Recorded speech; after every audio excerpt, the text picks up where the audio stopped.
ریدا کو اچھی طرح معلوم تھا کہ فرح کی طبیعت ٹھیک نہیں ہے، مگر اس کے باوجود اس نے پانی بھر کر لانے کی ذمہ داری اسے سونپ دی۔ جب سے اسے علم ہوا تھا کہ ریدا ماں بننے والی ہے، تب سے وہ اس کا چین، سکون ختم کرنے کا کوئی موقع ہاتھ سے نہ جانے دے رہی تھی۔ انور دونوں کا برابر خیال رکھتا تھا، لیکن ریدا کی چالاکیوں کے آگے فرح بے بس تھی۔ وہ نہ صرف عمر میں اس سے 10 سال بڑی تھی، بلکہ انور کی پہلی بیوی ہونے کے ناطے پورے گھر پر اس کی حکمرانی تھی۔ فرح 19 سال کی ایک خوبصورت لڑکی تھی۔ 4 سال پہلے اس کی زندگی امن کا گہوارہ تھی۔ وہ اماں اور ابا کی اکلوتی اولاد تھی، اولاد بھی ایسی جو آنکھ کا تارا اور دل کا سکون ہو۔ ابا نے ہمیشہ اس کی ہر خواہش پوری کی تھی۔ اماں نے اس کی تربیت اتنے بہترین انداز میں کی تھی کہ دیکھنے والا تعریف کیے بنا نہ رہتا تھا۔ ابھی جوانی میں قدم ہی رکھا تھا اور گالوں پر نوجوانی کی سرخی چھائی ہی تھی کہ کئی لوگوں نے دستے سوال دراز کیا، مگر اماں اور ابا ابھی اسے خود سے جدا نہیں کرنا چاہتے تھے۔ لاڈوں والی بیٹی کو رخصت کرنا بھی تو کسی آزمائش سے کم نہیں ہوتا، اور بھی قسمت نے ایک دم ایسا پلٹا کھایا کہ سب کچھ بدل کر رہ گیا۔ ان دنوں فرح کے کالج کے پیپر تھے، سو اس نے ہر صورت کالج جانا تھا، جبکہ انہی دنوں گاؤں سے ابا اور اماں کا بلاوا آ گیا۔ تایا جی بیمار تھے۔ ایک روز صبح ہی صبح ان کی فون کال نے ابا کا دل دہلا کر رکھ دیا۔ جب ان کے بھائی نے کہا، رمیز اوئے، میں ماں پیو کے پاس جانے لگا ہوں، تو مجھ سے ملنے کے لیے آ جا، میں تجھ سے ملے بغیر نہیں مرنا چاہتا۔ ابا کا دل دہلا اور جلدی سے بولے، پا منیر ایسی بات نہ کر، میرا دل دکھتا ہے۔ بھلے ہی ہم دونوں بچپن میں ایک دوسرے کا سر پھاڑ کر جوان ہوئے، مگر اب تیرے اندر میری جان بستی ہے، تو فکر نہ کر، میں اور تیری بھرجائی آج ہی ٹرین میں سوار ہو جائیں گے۔ رب تجھے لمبی حیاتی دے، پریشان مت ہو۔ ابا نے ڈھیر ساری تسلی دے کر فون بند کر دیا اور اسی وقت اماں کو سامان پیک کرنے کا کہہ دیا۔ فرح اپنی ہمسائی خالہ رفت کے گھر رک گئی تاکہ اپنے امتحان دے سکے۔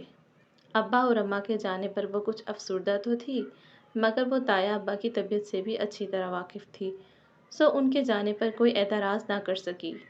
2 دن 2 سال بن کر گزرے۔ اماں اور ابا تیسرے دن ہی شہر واپس آنے کے لیے تیار تھے۔ سب نے لاکھ منع کیا، مگر وہ بولے، جوان جہاں بیٹی کو زیادہ دن کہیں چھوڑنا بھی اچھی بات نہیں ہے، وہ ہمیں یاد کر رہی ہوگی، میری دھی میرے بغیر ایک دن نہیں رکتی۔ ابا کے لہجے میں بیٹی کے لیے بڑی محبت تھی۔ نہ چاہتے ہوئے بھی تایا نے ابا کو اجازت دے دی۔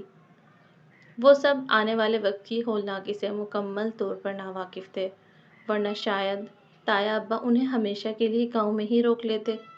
واپسی پر ٹرین کا حادثہ ہوا اور اماں اور ابا ہمیشہ کے لیے فرح کو اس دنیا میں اکیلا چھوڑ کر دوسرے جہان چلے گئے۔ اس کے لیے یہ صدمہ سہنا بڑا مشکل تھا۔ اماں ابا کی آخری رسومات سے فراغت پانے کے بعد تایا ابا نے اسے گلے لگایا اور بولے، بیٹی، مجھے اپنا باپ ہی سمجھنا۔ تیرا باپ میرا پیارا بھائی تو اپنی عمر مجھے لگا کر چلا گیا، اب میں اپنی بیٹی کو باپ کی کمی کبھی محسوس نہیں ہونے دوں گا۔ فرح کو ایسا محسوس ہو رہا تھا جیسے اس کے ابا اس سے مخاطب ہوں۔ تایا اسے اپنے گھر لے آئے تھے، خود کئی بیماریوں کا مجموعہ تھے، سو وہ چاہتے تھے کہ جلد از جلد فرح کا کسی اچھی جگہ رشتہ کر دیں۔ اکلوتے بیٹے انور کی تو 6 سال پہلے ہی شادی کر دی تھی، مگر اب تک وہ بے اولاد تھا۔ تایا ابا نے فرح کا رشتہ انور سے طے کر دیا۔ گاؤں میں مردوں کی 2 شادیاں ہونا عام بات تھی۔ کچھ 17 سالہ فرح کو اتنی عقل سمجھ نہ تھی کہ کوئی فیصلہ کرتی۔ اسے تو ایسا محسوس ہو رہا تھا کہ تایا کا کیا جانے والا ہر فیصلہ اس کے حق میں بہتر ہوگا۔ وہ دلہن بنی اپنے شوہر انور کا انتظار کر رہی تھی۔ کچھ دیر پہلے ہی اس کی کزن اسے نکاح کے بعد اس کے کمرے میں چھوڑ کر گئی تھی۔ کافی دیر بعد انور کمرے میں داخل ہوا اور اس کا گھونگھٹ اٹھا کر کہنے لگا، ماشاءاللہ، بہت پیاری لگ رہی ہو، ساتھ جینے مرنے کی قسمیں تو ساری عمر ہی کھاتے رہیں گے۔ اس وقت میں تمہیں صرف اتنا بتانا چاہتا ہوں کہ ابھی میرے دل اور گھر پر مکمل طور پر ریدا کی اجارہ داری ہے۔ میں نہیں چاہتا کہ کسی بھی طرح اس کا دل ٹوٹے، سو آج رات تمہیں اس کمرے میں اکیلے ہی گزارنا ہوگی۔ کل سے باری باری تم دونوں کے ساتھ وقت گزاروں گا۔ امید ہے تمہیں میری بات سمجھ آ گئی ہوگی۔ میری بات کا برا مت منانا، دراصل یہ شادی مکمل طور پر ابا جان کی خوشی کے لیے کی گئی ہے۔ اس لیے تمہیں اس گھر میں اور ہمارے دلوں میں جگہ بنانے کے لیے کچھ وقت درکار ہے۔ میری پوری کوشش ہوگی کہ تمہیں کوئی تکلیف نہ پہنچے۔ یہ کہہ کر وہ وہاں کچھ دیر بیٹھا اور پھر چلا گیا۔ فرح کو پہلی رات ہی اس گھر میں اپنی حیثیت کا اچھی طرح اندازہ ہو گیا۔ ریدا نے آہستہ آہستہ پورے گھر کی ذمہ داری اس کے سر ڈال دی۔ انور گاؤں سے دور قصبے میں رہتا تھا، یہی وجہ تھی کہ ان دونوں کو کوئی پوچھنے والا نہ تھا۔ شادی کے بعد تایا صرف 2 بار ہی چکر لگا سکے تھے اور پھر ان کا انتقال ہو گیا تو فرح بھری دنیا میں اکیلی رہ گئی۔ شادی کے 3 ماہ بعد اسے ماں بننے کی خوشخبری ملی تو ریدا خوش ہونے کے بجائے اس سے جل گئی اور جان بوجھ کر بھاری کام کرواتی تاکہ وہ جلد ہی اس خوشی سے ہاتھ دھو بیٹھے۔ لیکن قسمت کے لکھے کے سامنے انسان کے فیصلے دھرے کے دھرے رہ جاتے ہیں۔ انسان چاہے ایک دوسرے کا جتنا ہی برا چاہ لے، لیکن اگر حکم ربی نہ ہو تو کوئی اپنی خواہش کے مطابق ایک پتہ تک نہیں ہلا سکتا۔ تو 100,000 کام کرنے اور اپنی سوگن کے دل دکھا دینے والے جملے سننے کے باوجود فرح کی طبیعت ٹھیک تھی۔ ریدا انور کے سامنے فرح کا بہت خیال رکھتی تھی، جس کی وجہ سے اسے کبھی شک نہ ہوا کہ اس کے پیچھے فرح کے ساتھ کیا ہوتا ہے۔ فرح نے بھی کبھی شوہر کو شکایت نہ لگائی تھی تاکہ گھر میں بدمزگی پیدا نہ ہو۔ انور ان دنوں اس کے خوب ناز نخرے اٹھا رہا تھا۔ یہ بات دل ہی دل میں ریدا کو چبھتی تھی، لیکن وہ چالاک دل ہی دل میں فرح کو نقصان پہنچانے کے منصوبے بناتی رہتی اور اس کی زبان سے مٹاس ٹپکتی رہتی، جس کی وجہ سے انور سمجھتا تھا کہ وہ فرح کے بچے کو دل سے قبول کرنا چاہتی ہے۔ یہ ایک سرد رات تھی جب انور فرح کے کمرے میں بے خبر سو رہا تھا۔ ریدا چپکے سے بستر سے نکلی اور آہستگی سے چلتی ہوئی بیرونی دروازے کی جانب آئی۔ اس نے اپنا پورا وجود سیاہ رنگ کی چادر میں چھپایا ہوا تھا۔ وہ اندھیری رات میں بڑے محتاط انداز میں چلتی ہوئی بنگالی بابا کے آستانے تک پہنچی۔ اندر کا منظر بڑا عجیب تھا۔ ایک جانب سے عجیب سی بو اٹھ رہی تھی، ساتھ ہی دھوئیں نے پورے کمرے کو اپنے لپیٹ میں لیا ہوا تھا۔ بنگالی بابا ہل ہل کر کچھ پڑھ رہا تھا، جبکہ اس کے چیلے آس پاس بیٹھے ایک دوسرے کے کان میں کچھ باتیں کر رہے تھے۔ سوکن کی جان لینی ہے یا شوہر کو قابو کرنا ہے؟ ساس نند کو اوپر پہنچانا ہے یا جائیداد اپنے نام کرانی ہے؟ وہ جیسے ہی بنگالی بابا کے سامنے بیٹھی اس نے تیز آواز میں کہا تو ریدا کو ایسا محسوس ہوا جیسے یہی وہ جگہ ہے جہاں اس کی خواہش پوری ہونے والی ہے۔ اتنے دن تو جو زہر اپنے دل میں دبائے بیٹھی تھی اس کی زبان سے ٹپکنے لگا اور بولی، بابا جی، میری ایک سوگن ہے جس نے میرا جینا حرام کر رکھا ہے۔ میں بانجھ ہوں، کبھی ماں نہیں بن سکتی، اور وہ اس وقت امید سے ہے جس کے ناز نخرے اٹھاتا میرا شوہر نہیں تھکتا۔ میں چاہتی ہوں کہ وہ ہمیشہ کے لیے اس خوشی سے محروم ہو جائے اور اس کے قدم کبھی اس گھر میں اتنے مضبوط نہ ہوں، وہ کبھی اس گھر میں راج نہ کر سکے، وہ ہمیشہ اس گھر میں نوکرانی بن کر رہے۔ میں نے 10 سال اپنے شوہر کی خدمت کی ہے، لیکن کبھی اس نے میرے ساتھ اتنی خوشی محسوس نہیں کی جتنی 6 مہینے اس کے ساتھ گزار کر وہ خوش رہتا ہے۔ مجھے کوئی ایسا تعویذ دو کہ سارا کچھ دھرا کا دھرا رہ جائے اور انور کبھی اس سے اولاد کی خوشی نہ دیکھ سکے، ورنہ وہ تو مجھے مکمل طور پر بھول جائے گا، میں رل جاؤں گی، میرا کیا بنے گا؟ وہ کہنے لگی تو بنگالی بابا نے ہاتھ بلند کیا اور اسے مزید کچھ کہنے سے روکا اور پھر کہنے لگا، بس بس، مجھے ساری صورتحال کا اچھی طرح اندازہ ہو گیا ہے۔ یہ کہہ کر اس نے منہ ہی منہ میں کچھ پڑھ کر ریدا پر پھونکا اور پھر کہنے لگا، بس اب تیرے دل کو قرار آنے والا ہے، تیرا شوہر تیرا اتنا غلام بن جائے گا کہ تو دن کو رات کہے گی تو وہ بے خبر ہو کر سو جائے گا۔ یہ بات سن کر ریدا کی آنکھیں چمکنے لگیں اور وہ خوشی سے پھولے نہ سمائی اور کہنے لگی، خدا تمہاری زبان مبارک کرے۔ یہ کہہ کر اس نے اپنے پرس سے ڈھیر سارے نوٹ نکال کر بنگالی بابا کے سامنے رکھے، جو اس نے مزے سے اٹھائے اور اپنی جیب میں ڈال لیے۔ اب وہ تعویذ لکھنے لگا تھا۔ کچھ دیر بعد تعویذ لکھا اور استعمال کرنے کا سارا طریقہ بتا کر اسے جانے کے لیے کہہ دیا۔ ریدا خوشی کے مارے جھومتے ہوئے گھر کی جانب چل پڑی۔ حسد کی آگ میں جل کر اسے اس چیز کی بھی خبر نہ تھی کہ رات کے اس پہر کسی نے اسے باہر دیکھ لیا تو اس کے بارے میں کیا خیال کرے گا۔ کسی بھی چیز کی پرواہ کیے بغیر وہ گھر کی جانب چل رہی تھی اور دوسری جانب رات کے اس وقت انور کی آنکھ کھلی تو اسے ایسا محسوس ہوا جیسے فرح گھٹ گھٹ کر سانس لے رہی ہے۔ وہ تیزی سے بستر سے نکلا اور نیبولائزر لینے کے لیے جیسے ہی ریدا کے کمرے میں گیا، یہ دیکھ کر حیران رہ گیا کہ وہ اپنے کمرے میں موجود نہ تھی۔ اب وہ چاہے لاکھ فرح سے محبت کرتا تھا لیکن ردا اس کی پہلی محبت تھی اور اسے گھر پر موجود نہ پا کر اس کے قدموں تلے زمین سرک گئی تھی۔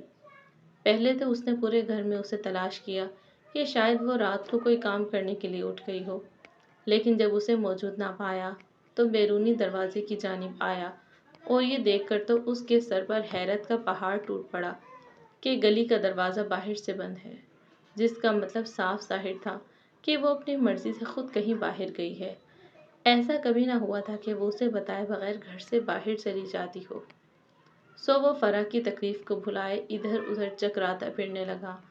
اسے بالکل سمجھ نہیں آ رہی تھی کہ اس وقت کیا کرے، کیونکہ کسی کو اپنی بیوی کی غیر موجودگی کا بتا کر وہ کوئی بدنامی مول نہیں لینا چاہتا تھا۔ اس نے سوچا کہ کچھ دیر تک انتظار کیا جائے، سو وہ ادھر ادھر ٹہل کر اس کا انتظار کرنے لگا۔ آدھے گھنٹے بعد دروازہ کھلا اور ردا گھر کے اندر داخل ہوئی تو اس کی سانس میں سانس آئی، مگر شوہر کو سامنے کھڑا دیکھ کر ردا کے چہرے پر ہوائیاں اڑ گئیں۔ مگر اس چالاک عورت نے جلد ہی خود کو سنبھال لیا اور کہنے لگی، آپ جاگ گئے؟ انور اس کے قریب آیا اور بے قراری سے کہنے لگا، میرا چھوڑو، اپنا بتاؤ کہ تم رات کے اس پہر کہاں سے آ رہی ہو؟ تم نے جانے سے پہلے مجھ سے پوچھنا تو درکنار مجھے بتانا تک گوارا نہ کیا۔ ردا کہنے لگی، آپ دوسرے کمرے میں سو رہے تھے تو میں نے آپ کو تکلیف پہنچانا مناسب نہ سمجھا، اور ویسے بھی میں ایسی جگہ سے آ رہی ہوں کہ آپ کو بتاؤں گی تو خوشی سے پھولے نہ سمائیں گے۔ وہ بڑی لگاوٹ بھرے انداز میں بولی تو انور نے کہا، تم اچھی طرح جانتی ہو کہ میں رات کے اندھیرے میں عورت کا گھر سے باہر نکلنے کا قائل نہیں ہوں، اور مجھے نہیں پسند کہ تم گھر سے باہر نکلو۔ آئندہ خیال کرنا، ورنہ کچھ بھی ہو سکتا ہے۔ اب کی بار وہ سخت لہجے میں بولا تھا۔ ردا اس کے قریب آئی اور بڑی خوش آمد بھرے انداز میں بولی، گھر میں جب خوشخبری آنے والی ہو تو کچھ باتوں کو نظر انداز کر کے آنے والے مہمان کو خوش آمدید کہا جاتا ہے، بس میں بھی ایک یہی تیاری کرنے گئی تھی۔ انور نے ناسمجھی کے عالم میں کہا، کیا تم کچھ خریدنے کے لیے گئی تھی؟ کیا دن میں سارے بازار بند ہو گئے ہیں، صرف رات کو کھلنے لگے ہیں؟ عجیب بات کرتی ہو تم بھی۔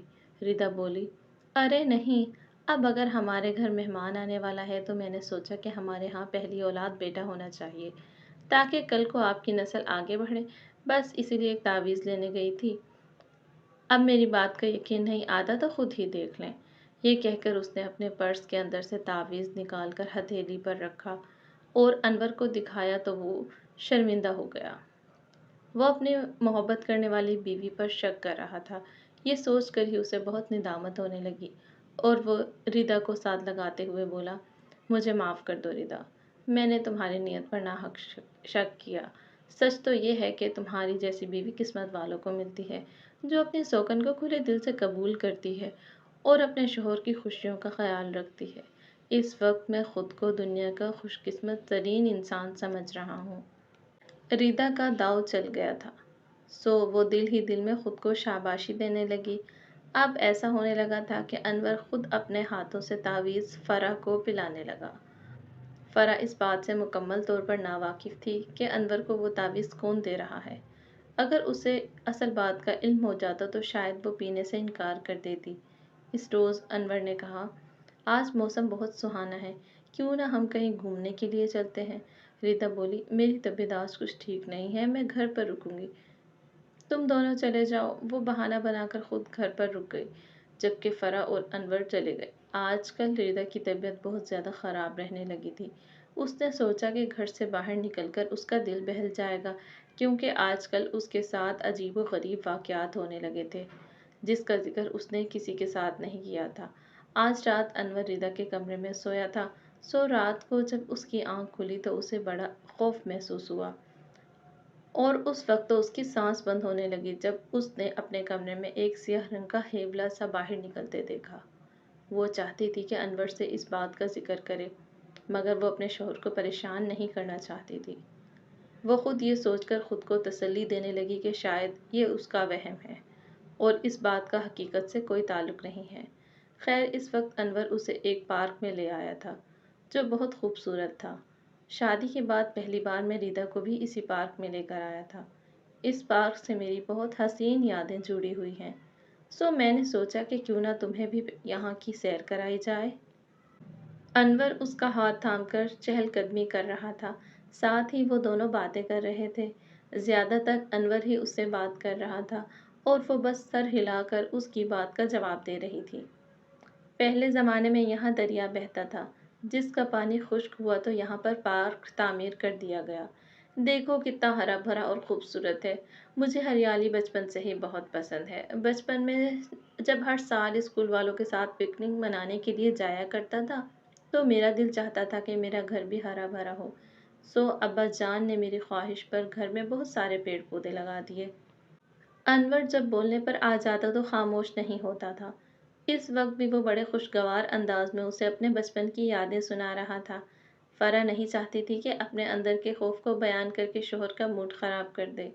وہ مسکرا کر ہر بات میں شامل ہو رہی تھی اور اپنی دلچسپی کو ظاہر کرنے کی کوشش کر رہی تھی۔ آؤ تمہیں بھوت کر دکھاتا ہوں، یہ کہہ کر انور ٹکٹ لینے کے لیے آگے بڑھا تو فرح نے اس کی بازو تھام لی اور بولی، مجھے ڈر لگتا ہے۔ انور نے اس کے معصوم چہرے کی طرف دیکھا اور پھر ہنستے ہوئے بولا، کم آن یار، بھوت گھر لوگوں کو بہلانے کے لیے بنایا گیا ہے اور یہاں پر موجود سارے بھوت نکلی ہیں۔ اگر میری بات کا یقین نہیں تو خود چل کر دیکھ لینا۔ ریدا تو جب بھی یہاں آتی تھی ان بھوتوں کے ساتھ بڑی شرارتیں کرتی تھی، تمہیں بھی بہت مزہ آئے گا۔ یہ کہہ کر وہ فرح کو اپنے ساتھ لے گیا، جہاں جعلی بھوت بنا کر لوگوں کا دل بہلایا جا رہا تھا۔ لوگوں کی بڑی تعداد وہاں انجوائے کرنے کے لیے موجود تھی۔ فرح کا دل زور زور سے دھڑک رہا تھا۔ وہ جناتی لباس میں موجود انسانوں کو اچھی طرح پہچانتی تھی اور ان سے خوف نہیں کھا رہی تھی، بلکہ اسے تو وہاں ایک بلند قامت اور خوفناک چہرے والا جن دکھائی دے رہا تھا۔ اچانک موسم بدلا اور دیکھتے ہی دیکھتے تیز بارش برسنے لگی۔ لوگوں میں افراتفری سی پھیل گئی۔ سب لوگ دروازے کی جانب بھاگنے لگے۔ اچانک انور سے ایک شخص ٹکرایا اور لمحہ بھر میں اس کی جیب سے ساری نقدی لے کر فرار ہو گیا۔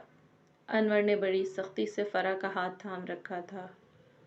اسے اب اپنی غلطی کا بخوبی احساس ہو چکا تھا کہ اسے اس حال میں اس کو یہاں نہیں لانا چاہیے تھا، کیونکہ فرح کے چہرے پر ہوائیاں اڑی ہوئی تھیں، اور جب انور کی جیب پر کسی جیب کترے نے اپنے ہاتھ کی صفائی دکھائی تو انور، جو اس وقت اپنی جیب میں ایک قیمتی فون اور لاکھوں روپے لے کر گھوم رہا تھا، بے دہانی میں فرح کا ہاتھ چھوڑ کر چور کے پیچھے بھاگ کھڑا ہوا۔ دیکھتے ہی دیکھتے پورا حال خالی ہو چکا تھا اور اچانک اسے شدید چکر آیا، قدم لڑکھڑائے اور پھر اس کے لیے اپنے قدموں پر کھڑا رہنا مشکل ہو گیا۔ فرح وہاں نیم بے ہوش پڑی تھی۔ گرنے کی وجہ سے اس کا دوپٹہ لڑک گیا۔ اچانک ایک حسین جن زادے نے اسے اپنی چادر سے ڈھانپا۔ وہ انسانی روپ میں تھا، تبھی تو فرح کو ایسا محسوس ہو رہا تھا جیسے کوئی نیک انسان اس کی مدد کرنا چاہتا ہے۔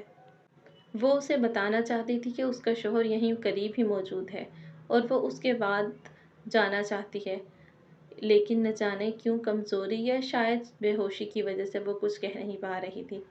آؤ میں تمہیں کسی محفوظ جگہ پر لے جاتا ہوں، یہ کہہ کر اس نے فرح کو سہارا دے کر اٹھانا چاہا، لیکن فرح سہم کر کہنے لگی، مجھے ہاتھ مت لگاؤ، میرا شوہر یہیں ہے، وہ ابھی آتا ہی ہوگا۔ وہ منہ ہی منہ میں کچھ بڑبڑا رہی تھی۔ اتنے میں انور واپس آ گیا، جو انتظامیہ کے ساتھ مل کر اپنے پیسے واپس حاصل کرنے میں کامیاب ہو گیا تھا۔ مگر حیرت کی بات یہ تھی کہ وہ سامنے کھڑی بیوی کو نظر انداز کر کے ارد گرد نہ جانے کیا ڈھونڈ رہا تھا۔ انور میں تھک چکی ہوں، مجھے گھر جانا ہے، میرے لیے کھڑا ہونا مشکل ہو گیا ہے۔ انور نے اس کی کسی بات کا جواب نہ دیا اور وہ اب بھی اسے ارد گرد ہر جگہ ڈھونڈ رہا تھا۔ فرح فرح، وہ پاگلوں کی طرح اسے پکار رہا تھا۔ فرح اپنے قدموں کو بامشکل گھسیٹتی ہوئی انور کے قریب گئی اور بولی، کیا میں تمہیں دکھائی نہیں دے رہی ہوں؟ اس کے لہجے میں بڑی حیرت تھی۔ انور نے اس کی بات کا جواب نہ دیا، بلکہ وہ ابھی بڑا پریشان کھڑا تھا، بیوی کو ڈھونڈ رہا تھا، حیرت ہی حیرت تھی۔ فرح نے انور کو چھوا، مگر وہ تو پتھر کی مورت بنا کھڑا رہ گیا تھا۔ آخر کہاں چلی گئی؟ وہ آنکھیں پھاڑے پردے ہٹا کر فرح کو تلاش کرنے لگا۔ فرح روتی سسکتی رہی، مگر اسے دکھائی نہ دی۔ وہ واپس چلا گیا اور فرح تڑپتی ہوئی اس کے پیچھے گئی۔ اس سے چلنا مشکل ہو رہا تھا، وہ تھک کر چور ہو گئی۔ پارک کا دروازہ بند ہو گیا، سب لوگ چلے گئے، مگر فرح کسی کو دکھائی نہ دی۔ پریشان مت ہو، جادو کا اثر ایسا ہی تکلیف دہ ہوتا ہے۔ وہ اس کے قریب آ کر کھڑا ہو گیا، مجھے مجھے گھر جانا ہے، اس نے روتے ہوئے اسے کہا تو وہ بولا، تم کسی کو دکھائی نہ دو گی، ایسے حال میں واپس جانے کا کوئی فائدہ نہیں ہے، تمہاری دشمن تمہارے بچے کی جان لے لے گی اور کسی کو خبر تک نہ ہوگی۔ فرح روتے ہوئے چیخ پڑی، جھوٹ، سب جھوٹ، تم جھوٹ بولتے ہو۔ اگر میں کسی کو دکھائی نہ دے رہی ہوتی تو اس وقت تم مجھ سے کیسے بات کر سکتے تھے؟ وہ اس کے قریب آیا اور اس کا ہاتھ تھام کر حوصلہ بڑھانے کی کوشش کرنے لگا۔ انسان ہوتا تو کبھی نہ دیکھ پاتا۔ اس وقت اپنی قسمت پر ناز کر رہا ہوں کہ میں ایک دن زیادہ ہوں۔ اس کی بات سن کر فرح اپنا رونا بھول کر آنکھیں پھاڑے اسے دیکھنے لگی۔ نہیں، ایسا نہیں ہو سکتا، وہ بے یقین سی تھی۔ میرا نام رحبان ہے، میرا تعلق جنات کی قوم سے ہے۔ بچپن میں اپنے قبیلے سے بچھڑ گیا تھا۔ کچھ انسانوں کی نااہلی جنات کو ہمیشہ کے لیے برباد کر دیتی ہے۔ میرے ساتھ بھی ایسا ہی ہوا تھا۔ میرے ماں باپ اور میرے بہن بھائی کوئی بھی میرے پاس نہ رہا۔ فرح اپنا غم بھلائے حیرت سے آنکھیں پھیلائے اسے دیکھ رہی تھی۔ ایسا کیوں ہوا تھا؟ رحبان کے چہرے پر اس وقت دکھ بھرے تاثرات تھے۔ ایک شخص تھا جو جنات کو قابو کرنا چاہتا تھا اور اپنی اس خواہش کو پورا کرنے کے لیے 40 دن کا چلا کاٹ رہا تھا۔ مگر اس کا چلا پورا نہ ہوا اور 20 دن بعد وہ مر گیا اور میرے ساتھ 40 جنات اپنے خاندان سے بچھڑ کر راہ بھٹک گئے۔ اچانک اس کی نظر فرح کے بھیگے بدن پر پڑی جو کانپ رہی تھی۔ وہ بولا، تمہیں آرام کی ضرورت ہے، آؤ پہلے آرام کر لو، تمہارے مسئلے کا حل بھی جلدی نکال لیں گے۔ فرح کے آنسو بارش کے قطروں میں گم ہو رہے تھے اور وہ رحبان کا ہاتھ تھامے آگے بڑھ رہی تھی۔ بے شک وہ ایک جنزادہ تھا، مگر اس وقت اس کے لیے فرشتہ ثابت ہوا تھا۔ وہ اسے ایک تنگ و تاریک سے گھر میں لے آیا۔ یہ پارک کے پرانے چوکیدار کا گھر ہے۔ اس کی ماں بیمار ہے، اس لیے وہ کچھ دنوں کے لیے اپنے گاؤں گیا ہوا ہے۔ یہاں تمہیں ضرورت کی ہر چیز مل جائے گی، تم یہاں رہ سکتی ہو، رحبان نے اسے کہا اور خود ہی الماری کھول کر ایک زنانہ سوٹ نکال کر اس کی جانب بڑھاتے ہوئے بولا، چلو اب کپڑے تبدیل کر لو، یہ لو چوکیدار کی بیوی کا سوٹ۔ وہ مسکراتے ہوئے کہنے لگا تو فرح نے نہ چاہتے ہوئے بھی مجبوری کے تحت ہاتھ بڑھا کر کپڑے تھام لیے۔ میں اب چلتا ہوں، کل ملاقات ہوگی، اس نے نگاہیں جھکا کر کہا اور دروازے کی جانب بڑھنے لگا تو فرح نے دوڑ کر اس کی بازو تھام لی اور بولی، خدا کے لیے مت جاؤ، مجھے ڈر لگتا ہے۔ رحبان نے ایک نظر اس کے چہرے پر ڈالی جہاں خوف کی واضح لکیریں موجود تھیں۔ وہ اسے دلاسا دینا چاہتا تھا، مگر کچھ دیر خاموش کھڑا اسے دیکھتا رہا، جبکہ فرح نے سر جھکا دیا تھا جیسے اس نے کوئی غلط بات کہہ دی ہو۔ کچھ دیر بعد رحبان بولا، پریشان مت ہو، میں جلد آؤں گا۔ وہ مڑا اور پھر چلا گیا۔ فرح خاموش کھڑی اسے جاتا دیکھتی رہ گئی۔ ایک وقت تھا جب اسے پرائی جگہ، پرائے بستر پر نیند نہیں آتی تھی، مگر اب جب وقت اسے اس نہج پر پہنچا چکا تھا تو اس کا دل چاہ رہا تھا کہ خوب روئے، مگر ظاہر ہے رونا مسئلے کا حل نہیں تھا، سو وہ چپ چاپ لباس تبدیل کر کے سونے کے لیے لیٹ گئی۔ مگر نیند اس کی آنکھوں سے کوسوں دور تھی۔ اسے انور کا خیال ستائے جا رہا تھا جو اس کے لیے پریشان تھا، اس بات کا اندازہ اسے تھا۔ فرح چاہتی تھی کہ جلد از جلد 40 دن مکمل ہوں، وہ ردا کے کیے کالے جادو سے چھٹکارا پائے اور اس کا ظاہری وجود دکھائی دینے لگے تو سب سے پہلے انور کو ساری حقیقت سے آگاہ کرے۔ گھر میں ضرورت کی ہر شے موجود تھی، سو 3 دن بڑے سکون سے گزرے تھے۔ وہ اب یہاں رہنے کی عادی ہو گئی تھی، مگر یہ سکون اتنی جلدی ختم ہو جائے گا اس نے کبھی خواب میں بھی نہیں سوچا تھا۔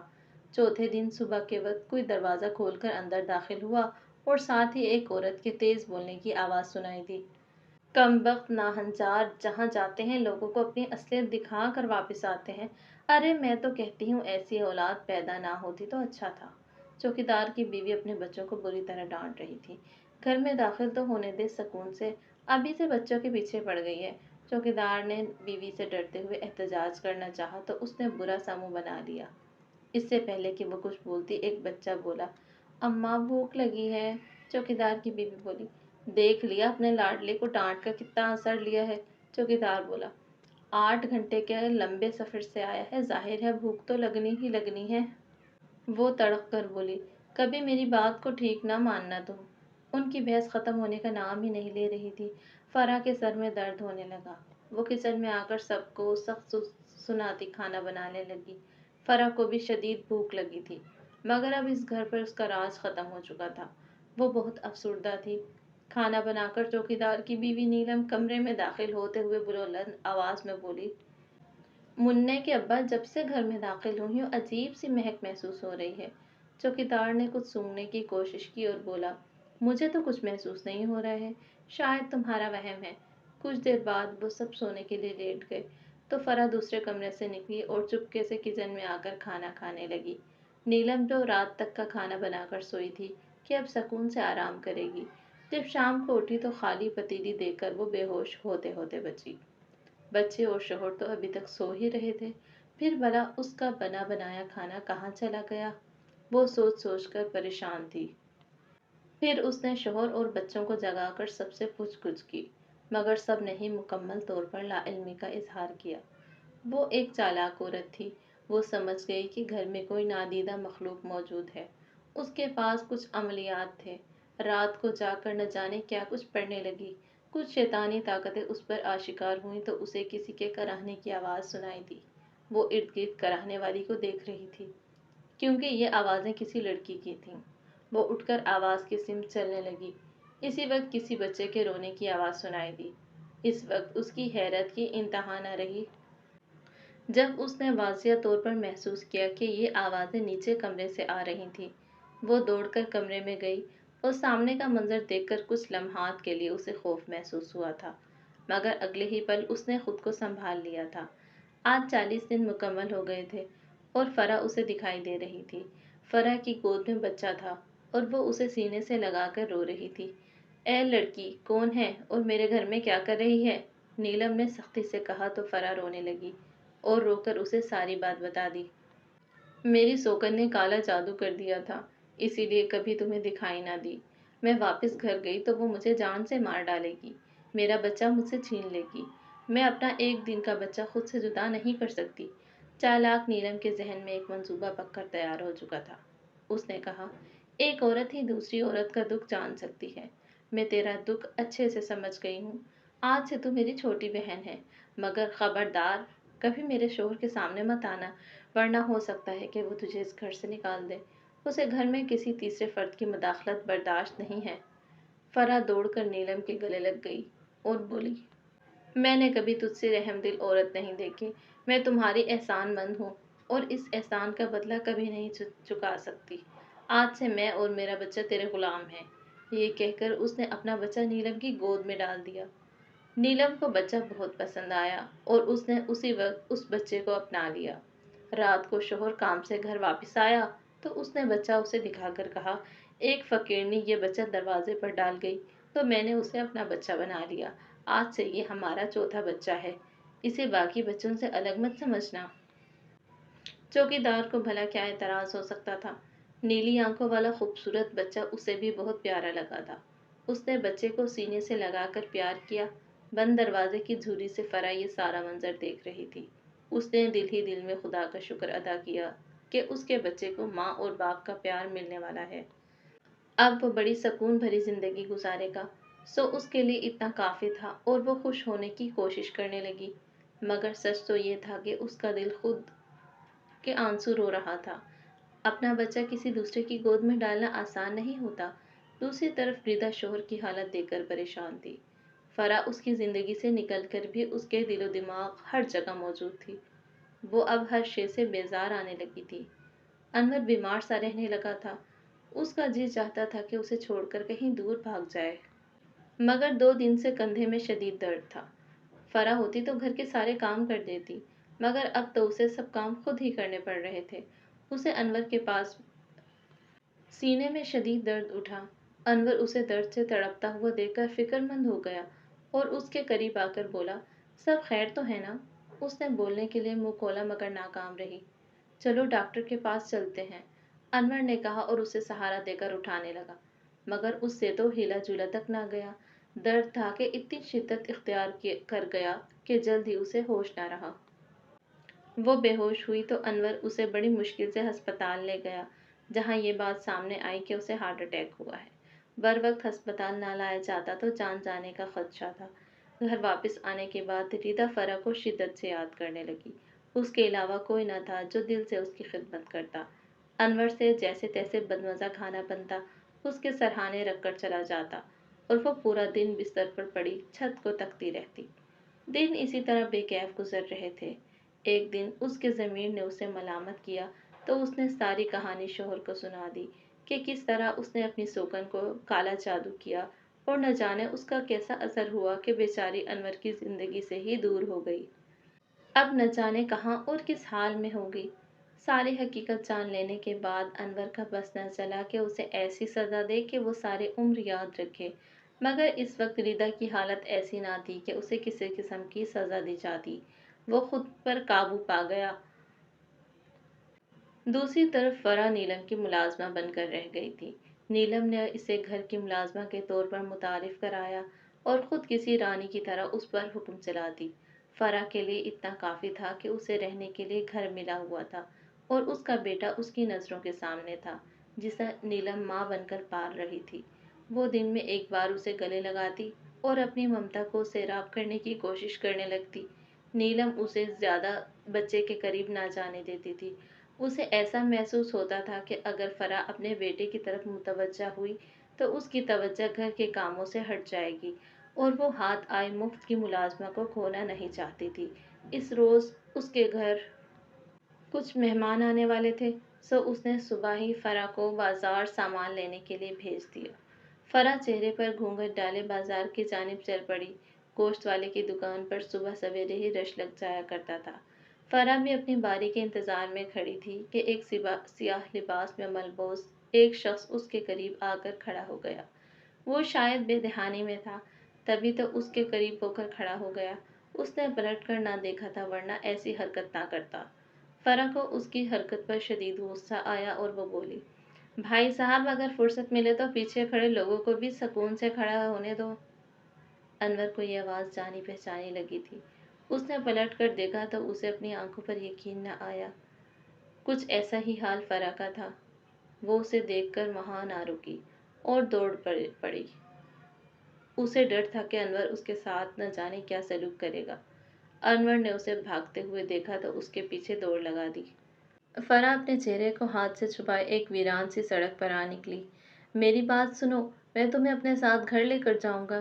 ڈرو مت، مجھے ریدا نے ساری بات بتا دی ہے۔ میں شرمندہ ہوں، مجھ سے شادی کرنے کے بعد تمہیں بے حد تکالیف کا سامنا کرنا پڑا فرح۔ فرح نے انجان بنتے ہوئے کہا، کون فرح؟ کس کی بات کر رہے ہو؟ میں فرح نہیں ہوں۔ انور نے اس کا چہرہ غور سے دیکھا جسے دیکھ کر صاف ظاہر تھا کہ وہ جھوٹ بول رہی ہے۔ جھوٹ مت بولو، بچہ کہاں ہے؟ اب تک تو وہ دنیا میں آ چکا ہوگا۔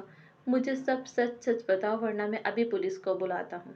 پولیس کا نام سن کر فرح خوفزدہ ہو گئی اور اس نے روتے ہوئے انور کو پوری بات بتا دی۔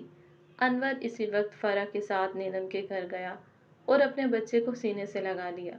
نیلم کے شوہر کو جب اس بات کا علم ہوا کہ اس کی بیوی نے فرح کے ساتھ غلط کیا اور اس کے بیٹے کو ناحق اپنے پاس رکھا تو اس نے فرح اور انور سے نہ صرف معافی مانگی بلکہ ازالے کے طور پر نیلم کا زیور فرح کے حوالے کر دیا۔ ریدا گہری نیند میں ڈوبی ہوئی تھی جب اسے کسی بچے کے رونے کی آواز سنائی دی۔